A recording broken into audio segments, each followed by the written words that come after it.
Your feet are weak, not genetically, not structurally, but if you've been trying to walk around in 8-inch platforms, do your cosplay, or do pole after you've been doing or living in sneakers your entire life, you're probably gonna have some. Here's the good news. It's not genetic, it's structural. You can change it. Most people's feet collapse in heels. Their arches have no strength, their toes have no mobility, and their calves are too tight. You're asking your feet to do something never been trained to do. So it cramps, it screams, it gives up. The shoes are fine. Your feet are just untrained.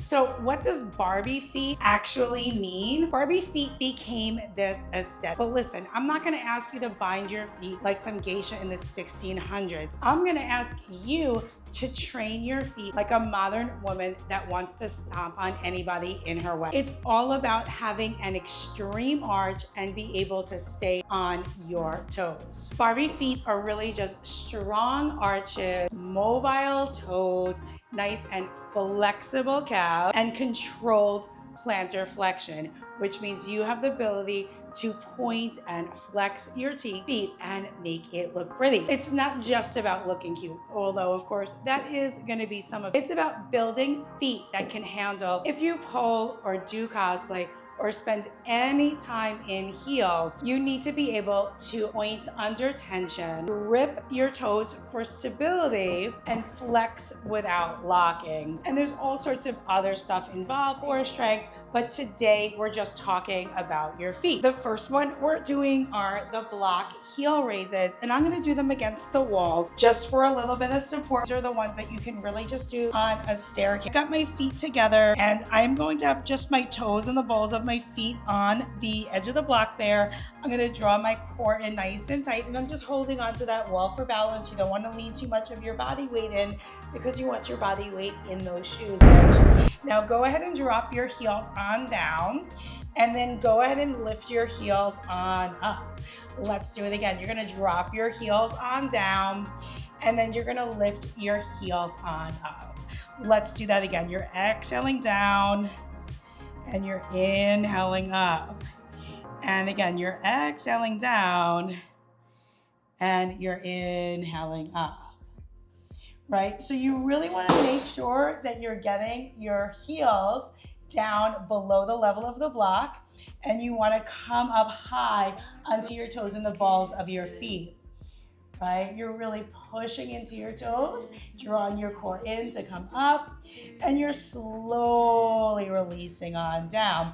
You can hold there at the bottom, right? And then lift, and then lower. Now from here, I'm gonna bring my heels together, and we're gonna go right into our plies, right? So we're gonna plie down, and then up. Of course, you can do these parallel as well, but for today, we're going to do them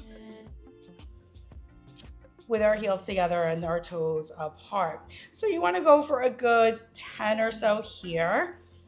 And you can do multiple sets. You can build on them. We're going to do one more time. Now, we're going to go into rolling through the feet, which is really combining them. This is a very old school Pilates exercise I learned, right? So you're going to go down to your plie, drop your heels, strengthen out your legs with your heels down there, then lift your heels.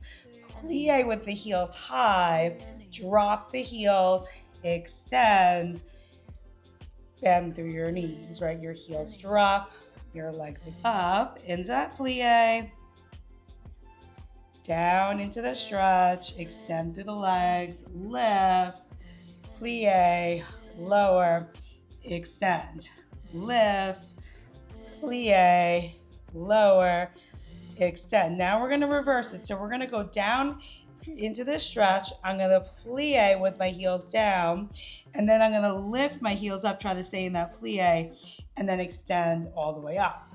Heels drop. With my heels down, bend my knees. With my knees bent, lift my heels, then extend up. Now drop, bend, lift the heels, extend. Now, once you get a little bit more advanced, you're welcome to take those to parallel. It'll be a lot harder in parallel. So up, down, drop, lift. Up, down, drop, lift.